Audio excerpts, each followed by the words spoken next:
Okay. All right, Jessica, go for it. Yeah, we're good to go. Oh, okay. Welcome. We can't see you, but we know you're there, and we're going to get going on this webinar. We'll try to stick to the 1 minute, the 1 hour, so we'll get through this and kind of play it by ear. There were some questions that came in beforehand. We'll try to address maybe at the end, and we'll also have Dr. Francine do a presentation prior to going to the panelists, which is Melissa, Melinda, and myself today. I will be pretend host and go through some questions for the panelists. Before we get started, just so you know, you're all muted. If you have questions, please address them in the dialog box. That should be on your screen. We will be leaving the questions to the end, but if we see questions coming up based on what the discussion is, we'll try to pop them in so it makes sense to the flow of the conversation. Let's try to stick to the themes we're bringing up in this webinar, just because we could talk all day about this. There's so much we're covering with pregnancy and postpartum, so we'll try to stay on script with the questions. And then one last thing is that the webinar is recorded, so if you have to leave early or if your friend or teammate couldn't make it, they can find it online afterwards in the coaching area on Athletics Canada coaching section. Yeah. And finally, if you have an NCCP number, you will receive 1 PD point for participating in this webinar. So we will get started here with first introductions. I'll just open the table here to our wonderful panelists to introduce themselves. So Melissa, if you want to start first. Sure. My name is Melissa Bishop. I'm a 3-time Olympian in the 800 meters. I hold the Canadian record currently, and I had a baby in 2018. Corinne arrived, and I'm expecting our second around the same time in July. Okay, thank you. Melindy? Hi, I'm Malindi Elmore, and I have 2 boys. They are 3 and 7. I retired from track and field running the 1500 in 2012, and then had my first son, and then actually transitioned to long course triathlon for a few years. Retired from that, had my second son, and then transitioned to road racing. So I've kind of returned to sport a few times. And yeah, I'm really excited about being part of this panel and learning more and hearing some of the great questions that you all have. Thank you. My name is Jessica Zalinka. I'm a 2-time Olympian in heptathlon and 100-meter hurdles. I gave birth to Annika in 2009 between my Olympic Games, so right after Beijing and before London 2012. And I retired in 2016. Currently, I'm the head coach at the University of Calgary for the Dynos track and field program there. And so now I believe we're going to pass the mic to Dr. Francine for her presentation and her introduction. All right. Hello, everyone. My name is Francine Darroch. I'm just going to share my screen here. I am not an Olympian, but I study them. So that's what I'm here to talk about. And Jessica, can you just confirm that you can see the PowerPoint okay? Yes, we can see it. Thanks. Okay. Excellent. So I'm going to do my introduction within this presentation to try and keep things succinct. So it is such a pleasure to be asked to be here today with these phenomenal athletes, mothers, and individuals. So just to provide a little context on who I am, in a past life, I did compete for Canada as a junior athlete. I ran at Providence College in the NCAA D1 system. I barely jogged through my own pregnancies. I want to be fully transparent. This was maybe one of the times I was out running that this snapshot was taken. I'm a community-based researcher, and I examine inequities in physical activity and elite sport, including the experiences of pregnant and parenting individuals. All of the research that I have done has been guided by an elite athlete advisory board and really responsive to the needs identified by the running community. So I'm just going to jump right into things here. So evidence-based guidelines from Canada, the United States, and the World Health Organization all recommend at least 150 minutes per week of moderate intensity physical activity in those without any other complications or conditions during their pregnancy. These guidelines, however, indicate that evidence was not identified regarding the safety or additional benefit of exercising at levels significantly above the recommendations. So the challenge is that pregnant athletes, most of whom are used to training at significantly higher intensities and volumes than 150 minutes per week, don't have tailored guidelines. So these were made for a general audience. And there's a lack of research available to develop evidence-based guidelines or best practices for training and return to competition for elite athletes who experience pregnancy. So that brings me to our most recent study on elite to world-class athletes. So I'm excited to share this with you today. We had two major kind of components of this study. So about 5 years ago, we conducted interviews with 14 elite to world-class athletes. And we wanted to, develop a nuanced understanding of their experiences. We then created a retrospective longitudinal study. So just meaning we asked participants to report on pre, during, and post-pregnancy training data. So to our knowledge, this is the first examination of training patterns in a sizable sample. So we had 42 elite to world-class runners. And of these athletes, more than 50% had competed at world championships or Olympic Games. And it includes really high level, some medalists and record holders. And we were able to tether this to quantifiable published race performance outcomes. So basically we connected it to IAAF data. So we just submitted this manuscript last week, but I'm excited to kind of give you a sneak preview of the findings. So again, the purpose of this quantitative study was to really quantify the volume, intensity, and type of training, and look at competition performance outcomes of elite runners. So in undertaking this research, one of the first things we wanted to identify was where individuals were receiving advice related to their training in pregnancy.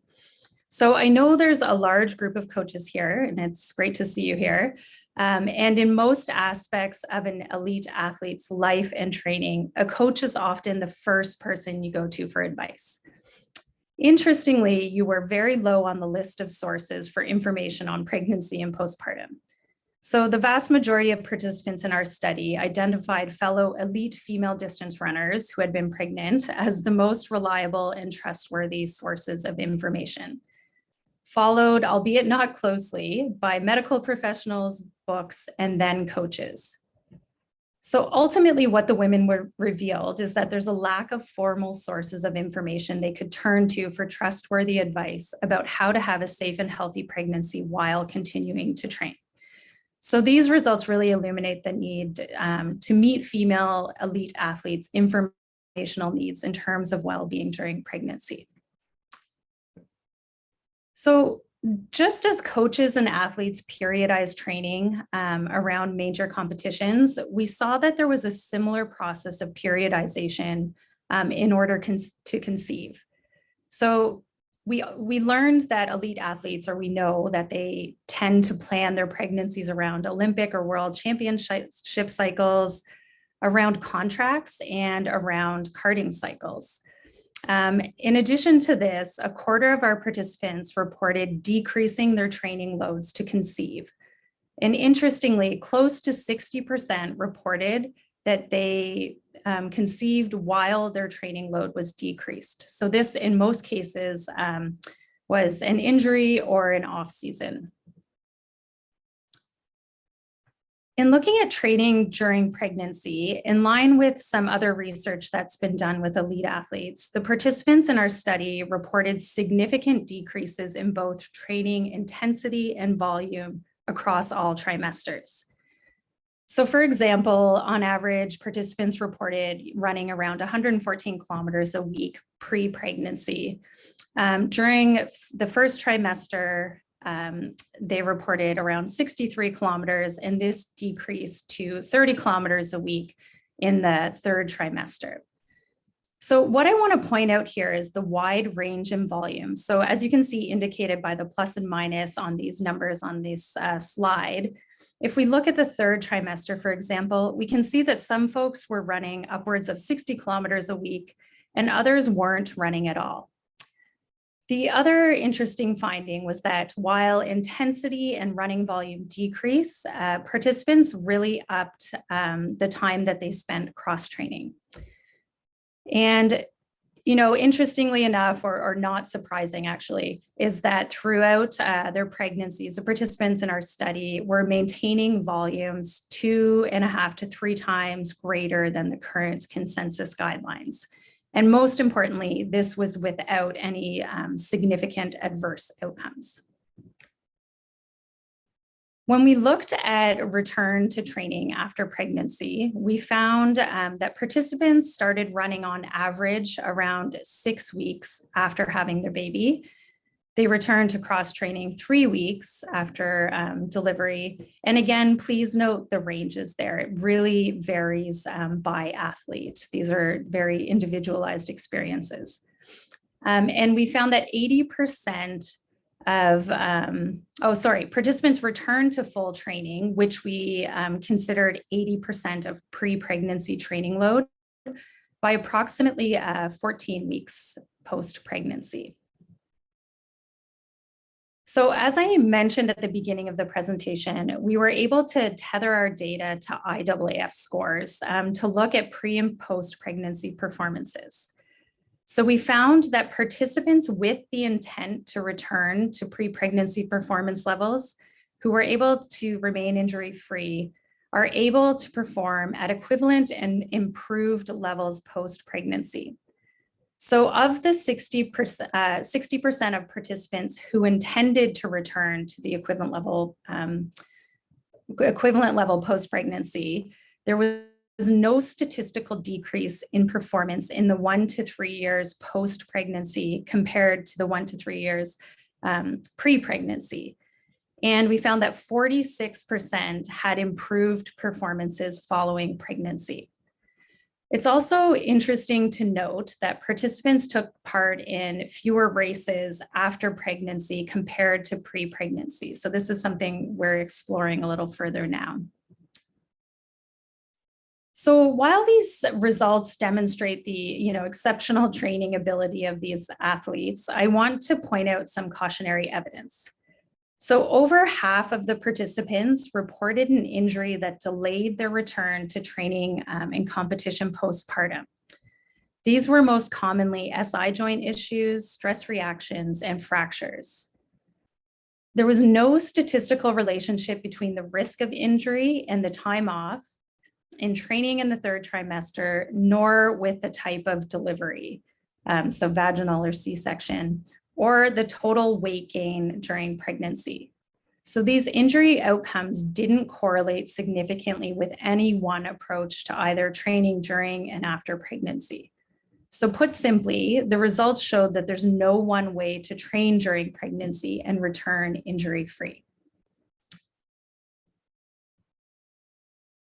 So I would be remiss if I didn't take the opportunity to encourage all of you to advocate for pregnant and parenting athletes. This really is a gender equity issue. Females face stress and uncertainty in their careers that their male counterparts do not. So what I've heard in my years of doing this work is that the individuals who were able to return to elite level competition identified the importance of support systems. So it's crucial that coaches, athletic governing bodies, and sponsors work to support pregnant and parenting individuals through guidance, advocacy, and financial supports. So where possible, it's really important to have a multidisciplinary team to help guide elite pregnant athletes. So this may include physicians, coaches, physiotherapists, physiologists, and strength and conditioning experts to provide expertise over the phases of conception, pregnancy, postpartum, and return to performance. I think it's important to note that elite athletes really do deserve evidence-based and tailored guidelines, and we need transparent sport policy and sponsor expectations around return to training timelines and performance. So our results, I think, really reflect a shift in the broader athletics culture and the wider acceptance that individuals continue to compete at an elite level, and many at a higher level than they did pre-pregnancy. So these findings really indicate that childbirth can be a positive part of an elite athlete's career. So I just want to take a quick second to thank all of the collaborators that I've had in various aspects of this research, Dr. Trent Stellingworth, Audrey Giles, Amy Schneeberg, Zachary Ferraro, Dylan Wykes, Ryan Brody, and to my awesome co-supervised grad student, Sydney Smith, who made this presentation look nicer than I would have. And I'm really excited to turn the floor over to these phenomenal athletes so we can hear about their experiences. Thank you for that presentation. That was very interesting. I know when I found out I was pregnant in 2008, there was not a lot of information out there. And even Google searches back then weren't as effective as they are now. So I also know there's, like, my coach, Eastern European, Hungarian, he would have loved to have some information to work on off of during the pregnancy and return back. And it seems like there's really gaining a lot of momentum in this field and all the work you've been doing, and the athletes that have experienced and also been able to contribute to those studies it's very interesting, and it'll continue to, I'm sure it'll continue to evolve as we get more information from athletes. So thank you for that. And so we'll touch on some questions now for the panelists, including myself. So I might answer some questions as I ask them, just so I don't need to ask myself the same question. And it's going to start with pregnancy. So were there stigmas around pregnancy and giving birth and being an athlete? And I know sometimes there's even stigma around being an athlete and having a long career, because sometimes pursuing your goals is seen as selfish. And then when you add the motherhood into that, I'm just wondering how the two of you experienced that from your end, and if there was any, again, stigma with the combination of wanting to have a child and continue your career. And we'll start with Melinda, if that's okay.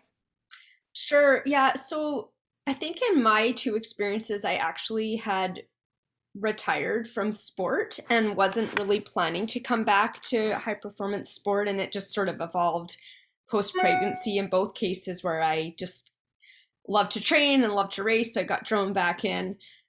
So I didn't really feel the stigma, because I was just approaching it as kind of a normal active person who happens to be pregnant.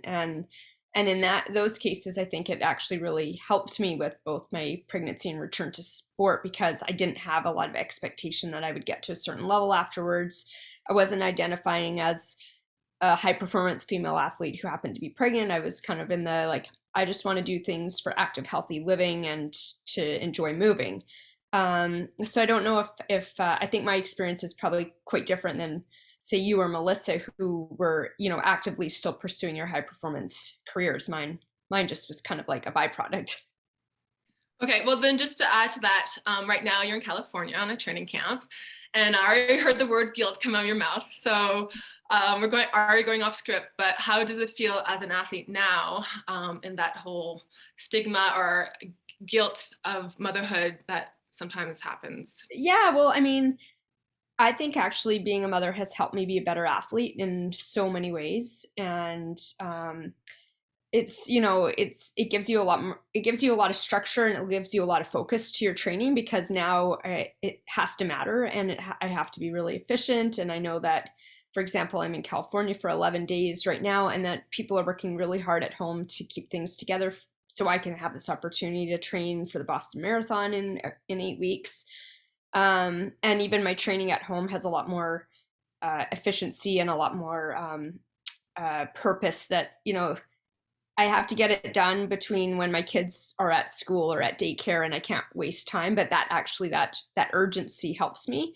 But yeah, it's a total balancing act, and it's, I think in the end, the kids have made me a better athlete for those reasons. Yeah, and I'm sure your kids know you as who you are, right? They don't really know any different. So it's a pretty neat experience. I know my daughter has looked back on it as she's older now, seeing how crazy it was. She was coming to training camps with me into the Olympic Games in the stands, even though she doesn't remember. It's quite a unique experience to have a high performance mother. And then Melissa, now that I guess it was a little bit different maybe when Melinda and I got pregnant. I was in 2008. It wasn't as publicized or common, and now it's almost like a very heroic thing for like woman power or mama power to come back and kind of be that role model for other women to do the same. Have you noticed that there's any stigma around your pursuits and being a mother? Yeah, so I feel like I've had a complete opposite experience than Melinda just described. I felt when we were planning our pregnancy that it was basically a career-ending move. And I had the support of a lot of people within our team to make the decision to get pregnant, and knew that I would be able to come through it okay. But I didn't know if the financial support would necessarily be there in terms of sponsorships and carding and things like that. And thankfully, and not thankfully, but Hillary Stellingwerf went through the carding process when she had her first, right before 2016. And so she was able to change the language within the carding from pregnancy being an injury card, having to claim an injury card while you were off pregnant, to pregnancy being its own card. I think they call it a health card now. And so that we were still able to use our injury card later on down the road. And that was all thanks to Hillary and the fight that she did, because she was also faced with this. And then two, I was pregnant right around the time that the Allison Felix contract movement really happened. And I think we actually had our babies around the same time, but as most of you know, I am sponsored by Nike as well. And so I was really in a holding pattern at that time, not knowing where my future lay with them and what my future would look like with them, or if they would see me through this. And I think with the strong foundation that Allison had built and the powerful words and the eliteness of her, because she's one of the most decorated Olympians in our sport, she was really able to help make a change with other women for that. And so I think that year Nike alone saw 3 or 4 of their top athletes become pregnant, and they realized that things do need to change. So yes, there certainly was a stigma, and even with this pregnancy, I am now protected by a clause in my contract, so it certainly is safer, I guess, if you will, that I know that I have the support going through this. But the stigma still lies there. I still feel that, yes, moms can come back, but I feel that most think that it's a career-ending move, and it's not. It's really not. Yeah, things have shifted, but definitely we're not quite there yet. And there's been some women who have put themselves out there to try to voice the concerns around these policies. And, it's tough when it comes to sponsorships, because they can just be like, oh, you're not performing because you've been pregnant and you're coming back, you're taking your time, you're doing it right. So yeah, there's lots of gray area there. But okay, so let's talk about the pregnancy a bit here. Obviously, everybody has a different pregnancy. We know that because we've had our own pregnancies and had no idea what we're getting into. For myself, I was living in Barcelona at the time, and my first trimester I felt really sick, so I didn't really do much, but I wanted to stay fit. But I didn't run very long, because by the time I wasn't sick anymore, I felt like I was getting heavy, and I just didn't like the feeling. I come from the power speed background. I didn't like the feeling of running slow and feeling like I was declining. So my intuition was to stop running after maybe only a couple of weeks and to go into the pool. And I'm a horrible swimmer. And I think just because it was an outdoor pool in Spain and it was a really nice setting, I felt like I was actually improving throughout my pregnancy. So for me, it was mentally a decision to feel good about being active and seeing improvements. And I was in the pool right until my water broke, 9 months.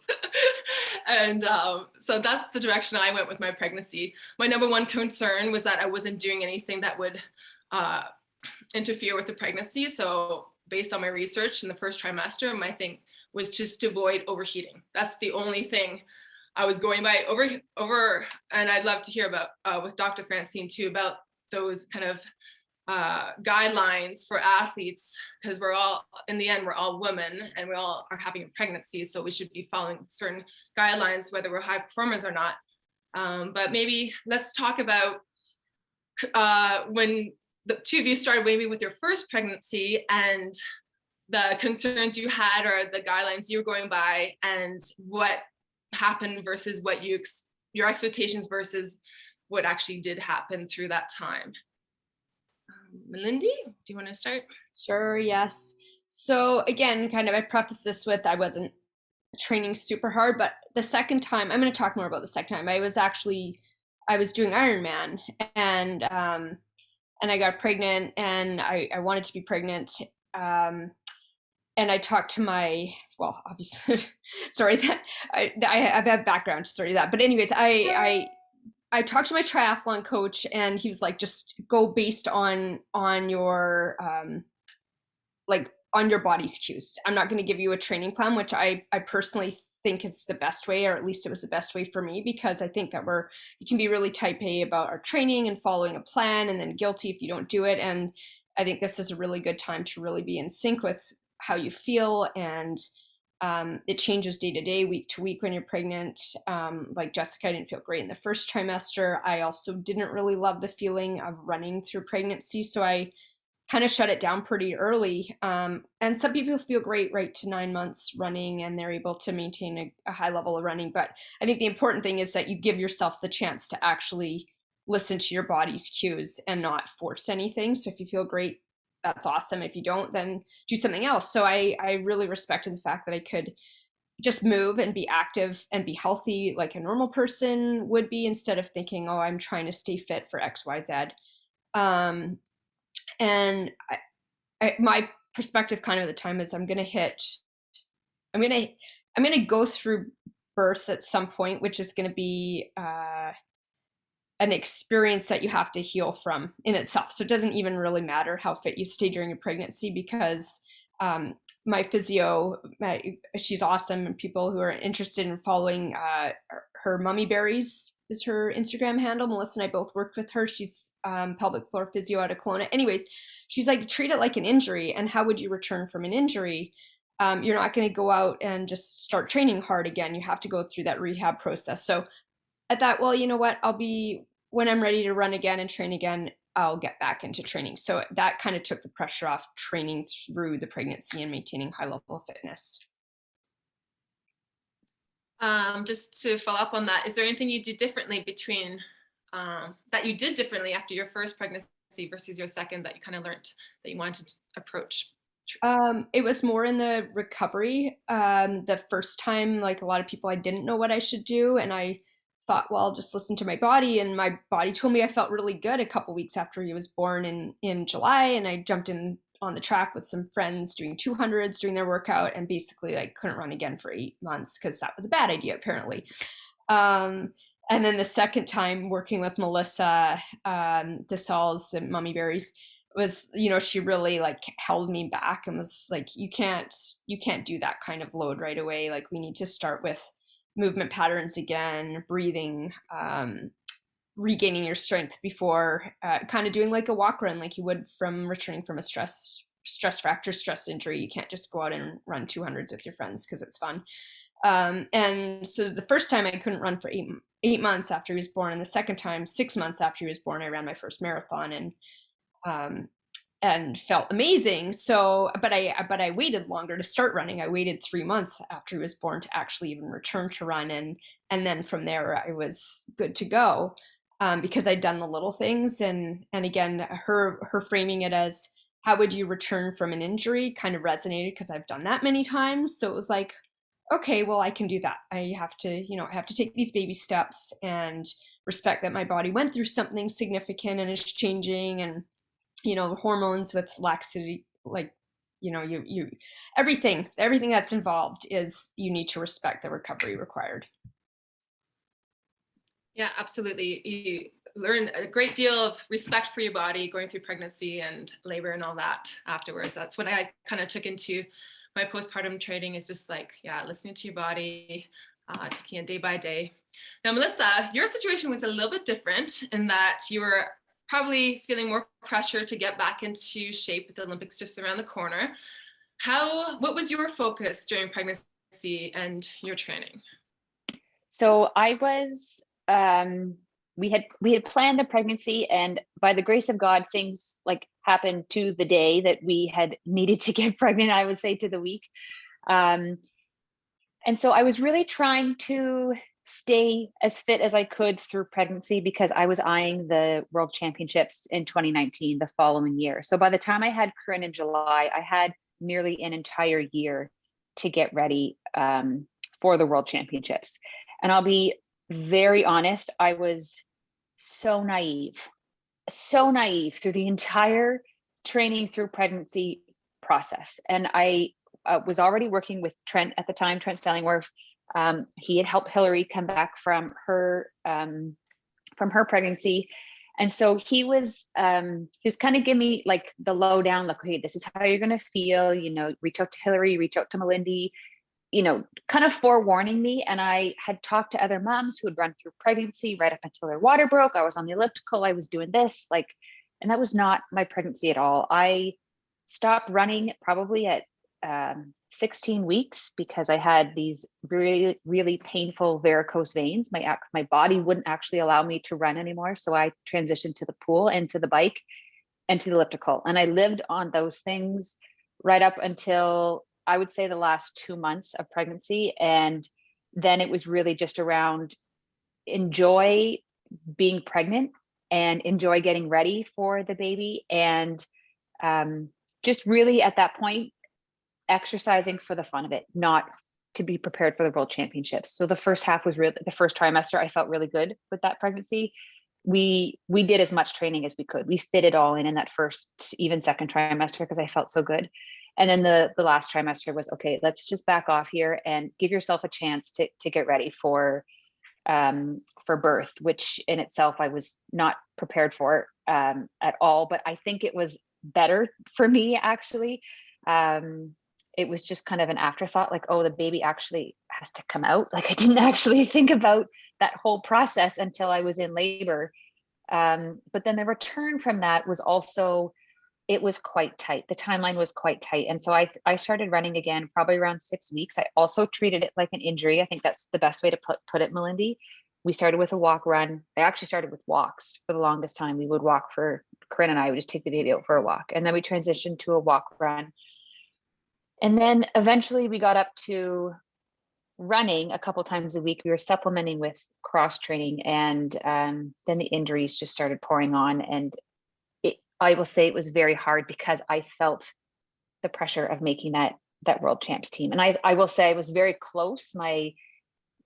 We were so close. My body just couldn't take the demand I needed to put on it. And it was a completely new body to me. Reading your body, Jess, like you said, is one of the most important things to do, but I found it the hardest thing to do because it was an entirely new body. Like the aches and pain that I could have worked out of prior to pregnancy, I could not work through postpartum because your body is different. It is just different. I would say probably 2 years after pregnancy is when I felt like, okay, I'm back and I can actually read my body like I used to.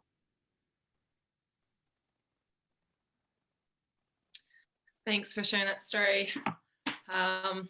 So some things came up in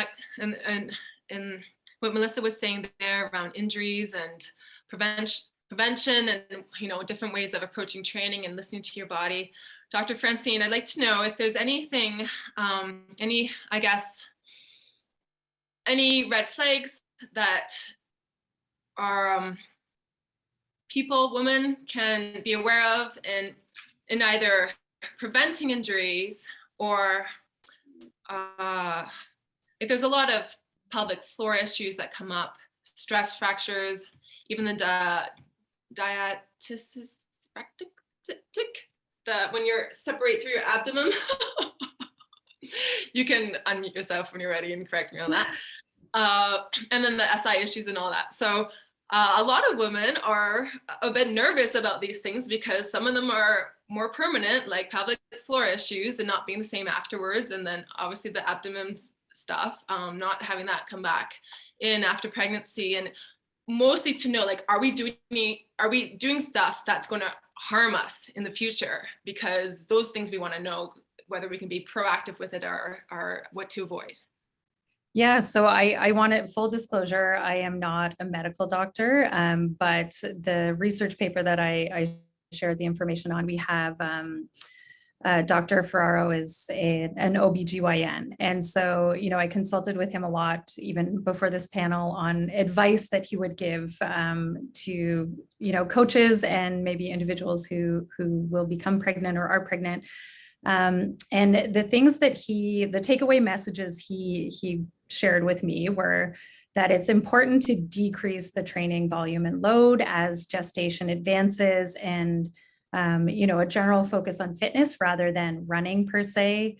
I think all of you spoke to the fact that you shifted to non-weight bearing activities as your pregnancy progressed and upon, you know, return post-pregnancy.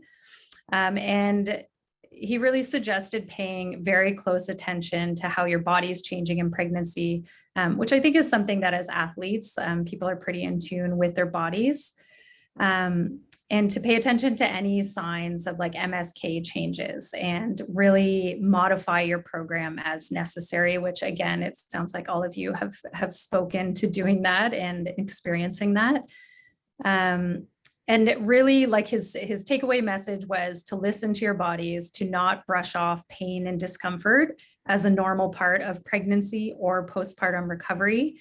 And he suggested, you know, he's a physician, so getting a thorough workup for whatever issues you're having, because it's always better to be, you know, discharged from a doctor with a benign issue rather than wishing you had sought attention earlier, right? So it's addressing the small issues and preventing them turning into bigger issues. So again, like for not everyone can have a huge support team around them, but if people are able to have, you know, pelvic floor consultants and, you know, physiotherapists and physicians and OBGYNs on board to really support and guide different aspects of pregnancy and then postpartum recovery.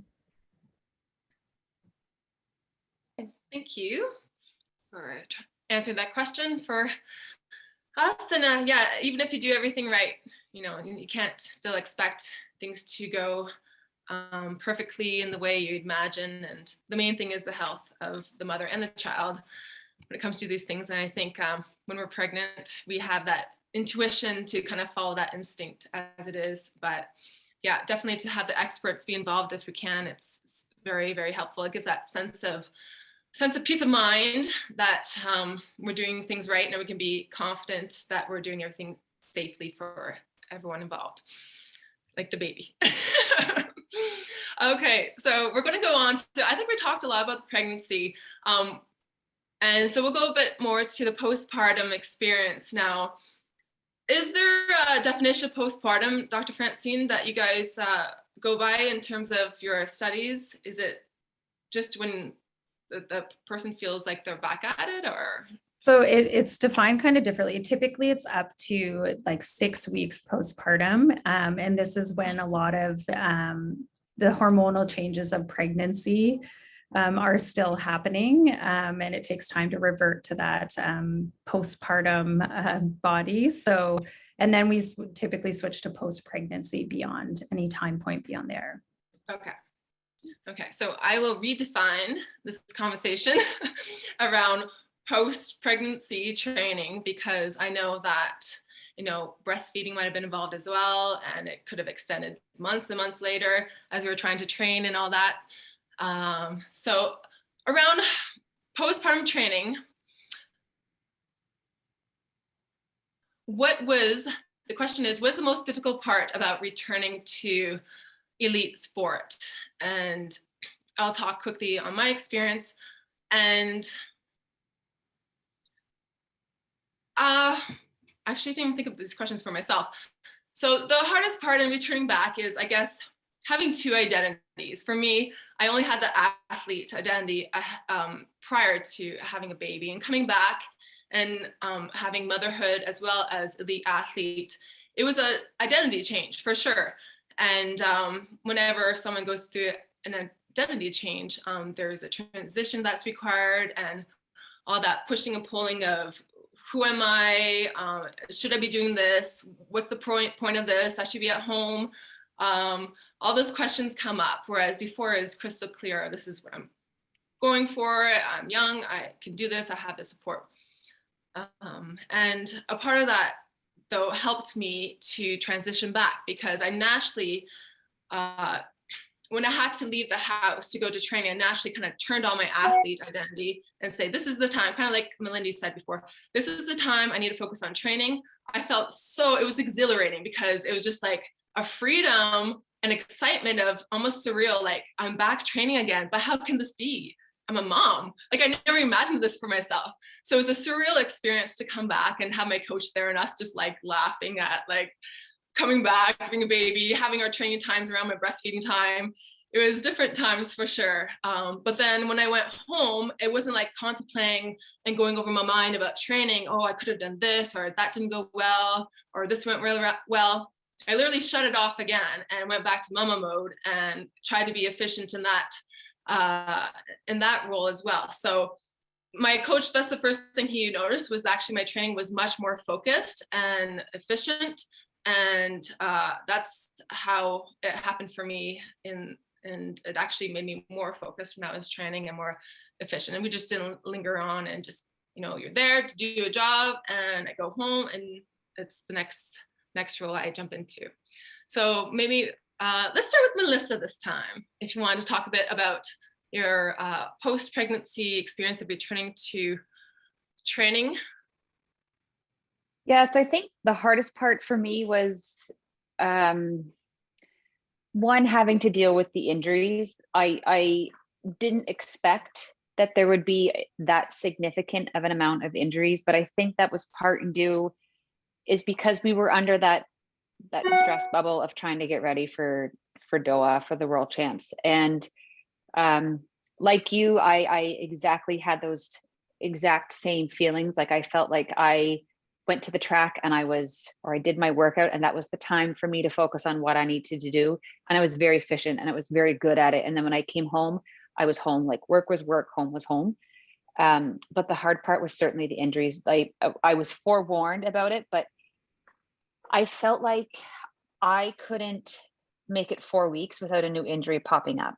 And every ache and pain I had to pay attention to. And honestly, it was exhausting. I was just constantly in battle, mentally, emotionally, physically, trying to be ready and trying to come back to a level that I knew I could be at. And I wanted to prove to the world that women could come back that quick, but it's not.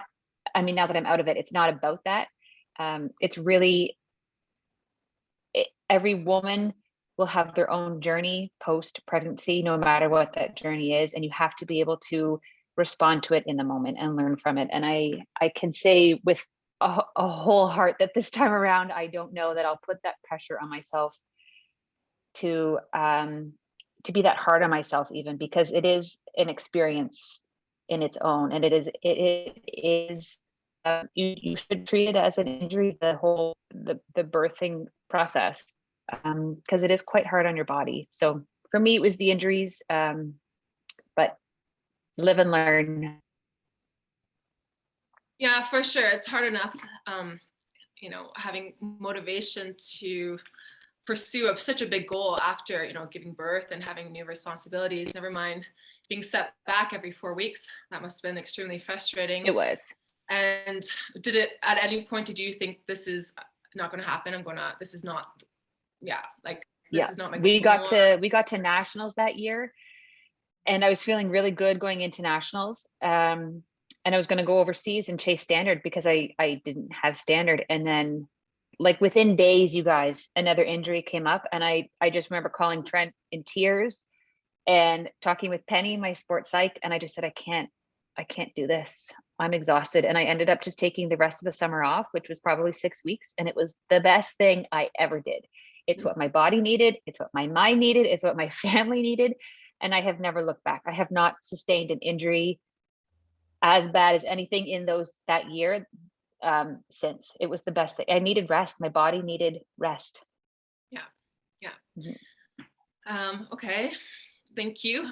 And Melindy, if you can kind of touch upon your post-pregnancy experience and returning to training, and if there was any maybe elements of fitness that took longer than others to return, even from one pregnancy to the other, if there was a reflection of what you did during pregnancy or not. Yeah. Oh boy, that's a hard one.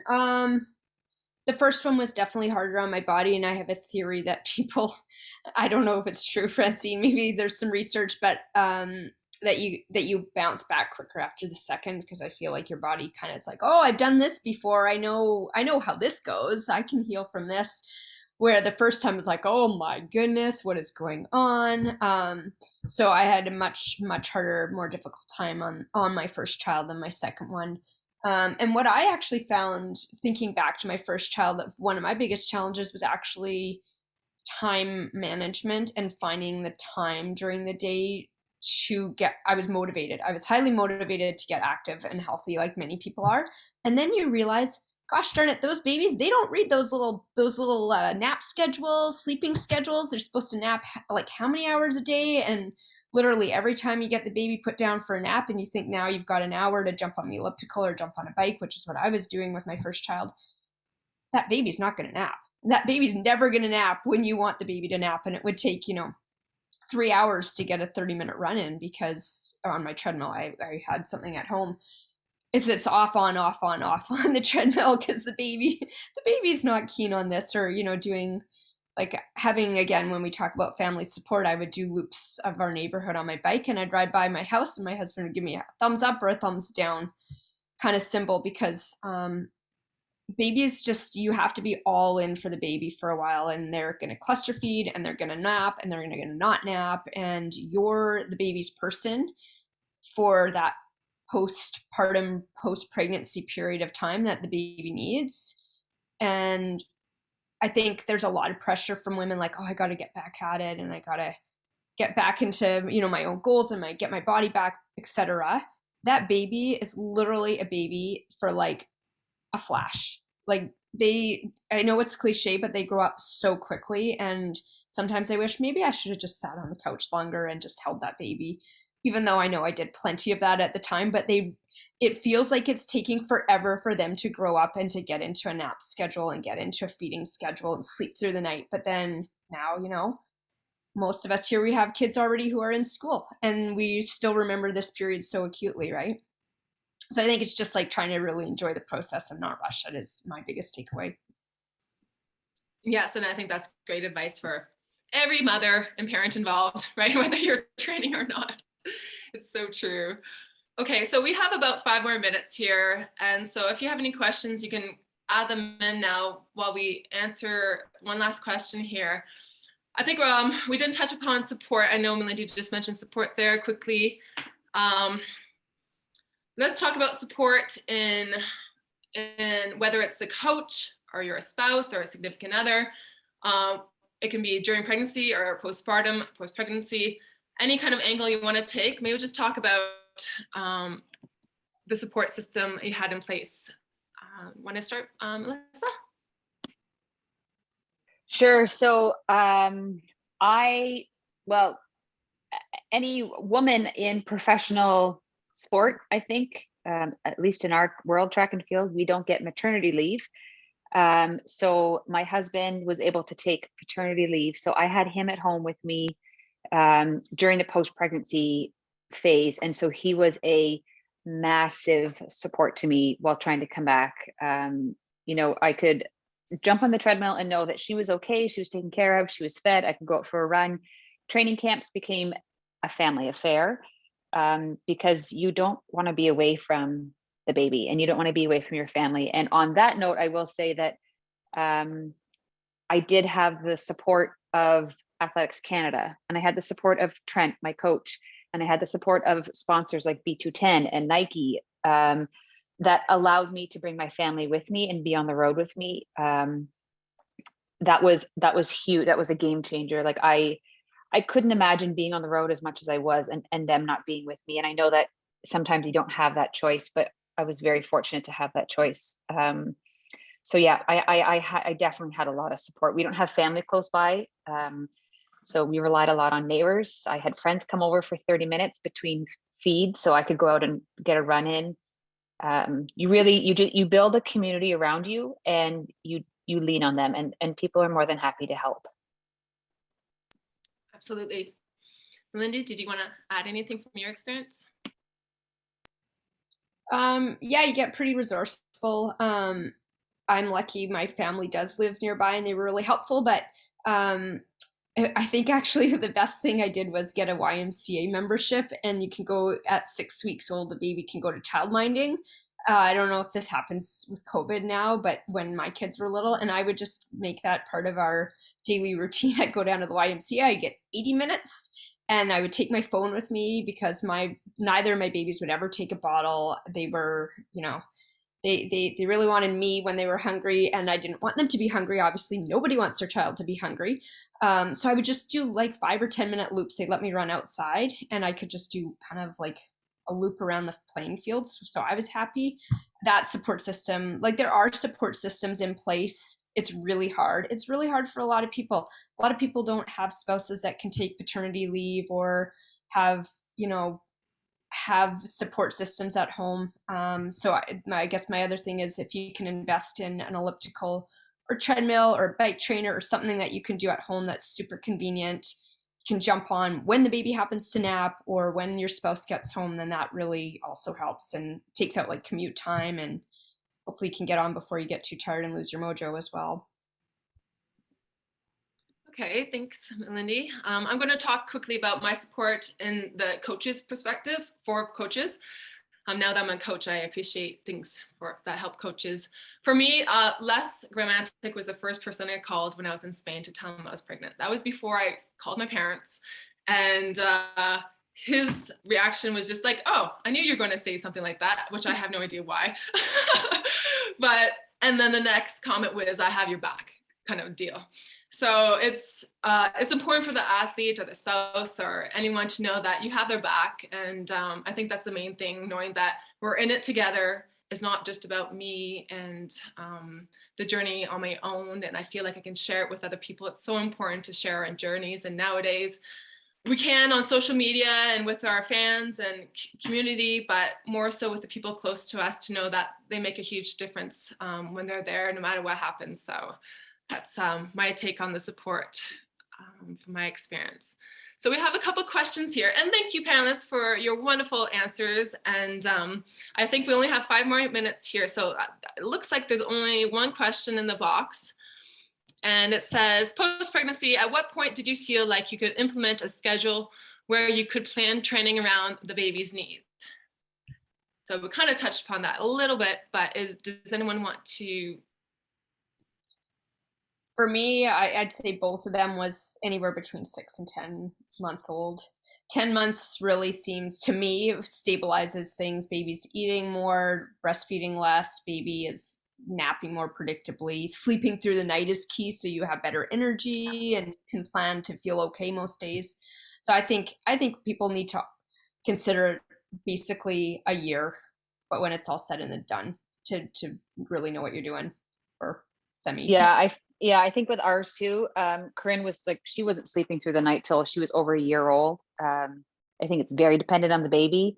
I would say though, like consistently, I felt like I had a routine probably between that 10 and 12 month mark. I mean, you figure something out and then they'll throw you a new curveball and they don't like it anymore. There's something else changes and you have to readjust, and it's hard. It's not an easy thing. It is the most fun time you'll ever have in your life. And it is so exhilarating and so exciting to be a parent, but it is hard, and it's hard to figure out as a first time parent what that baby needs necessarily. So I'm sure, Melinda, even with your second, you kind of knew, okay, this is what we're doing. This is like, you just knew.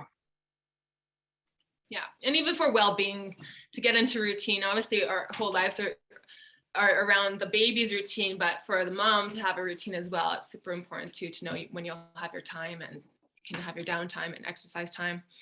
Another question here is,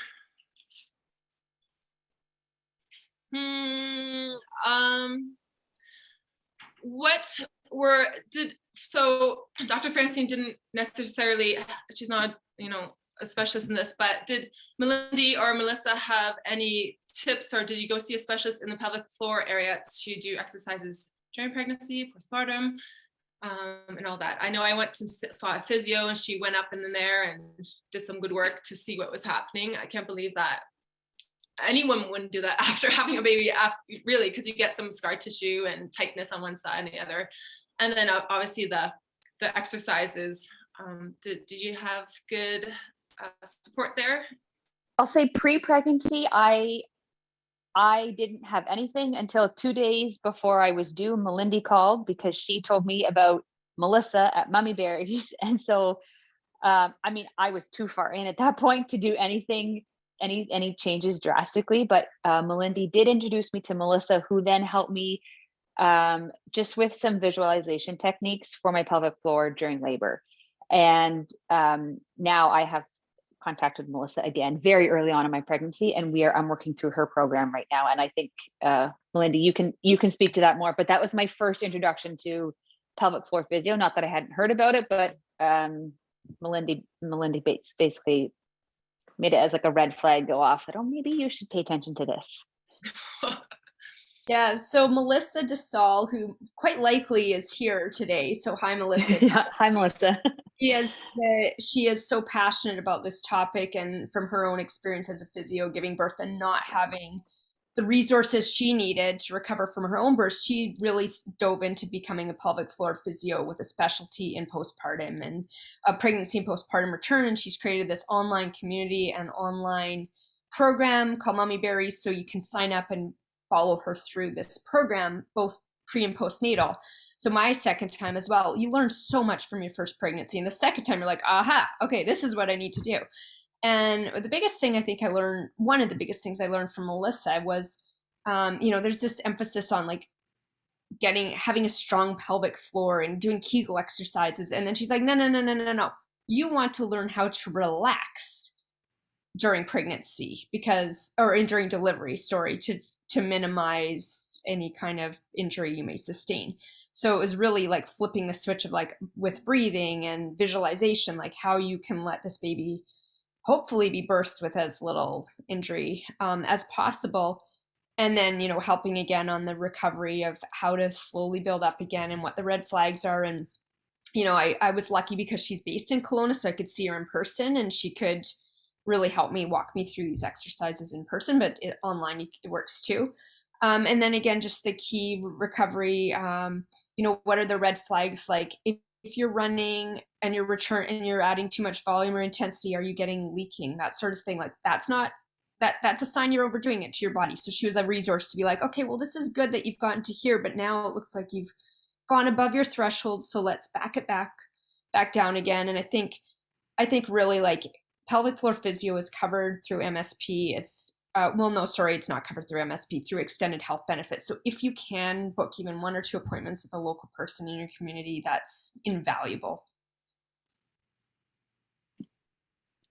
Okay, I think we have time for one last quick question about maybe recommendations around coming back to training when there's a tight timeline. This is to Francine or the panelist. Any recommendations, if there are any, on need to return back to training on timeline? I feel like I was trying to return on a timeline. I had a tight timeline, and I think my biggest recommendation is to listen to your body. Above all, like every ache and pain, make a big deal out of it, and don't put too much pressure on yourself. I know the timeline makes things seem like a lot of pressure, and it can be, but don't put that pressure on yourself, because the stress adds a whole other level of work that you kind of need to work through, and it's just not necessary because you're tired. You're a mom and you're training hard to meet this timeline. And so I think above all, listen to every ache and pain, even if it's nothing bad, get it checked. Yeah, I would just reiterate that too. Seek medical supports whenever and wherever you can, and really be kind and gentle with yourself. Yeah, it's funny when we're pregnant and we have the baby in our bodies. I know I was very aware of not being stressed in my life, not putting that on the baby. But as soon as the baby's out, it's kind of like, okay, let's put all the stress of everything that we need to do in our lives, plus being a mom and all that. So yeah, definitely being kind to yourself and enjoying the process. We heard a lot of these themes throughout the discussion today. And obviously there's many resources out there. And this was one great resource. I would have loved to have a webinar like this when I found out I was pregnant. And so we're going to wrap it up here. Thank you so much again for joining us, and for the panelists and Dr. Francine to join us as well. This will be posted on FX Canada. And our next webinar is March 24th, and it'll be about strength training and how to navigate an effective strength program when you're feeling overwhelming, when it feels overwhelming and challenging. And sorry, I'm not good at my, my stuff here. Let me start again. Strength training, navigating an effective strength program. You can feel overwhelming and challenging for some, oh, that's why there's a typo. Exciting, it's sometimes exciting for some and not for others, I'm guessing is what it says. So you can join on Tracky for that webinar, and we're gonna sum this up here. So thank you again, and nice to see some teammates from back in the day. Melissa, Malindi, thank you so much. Thanks. Thanks, everyone. Thanks. Thank you. Take care.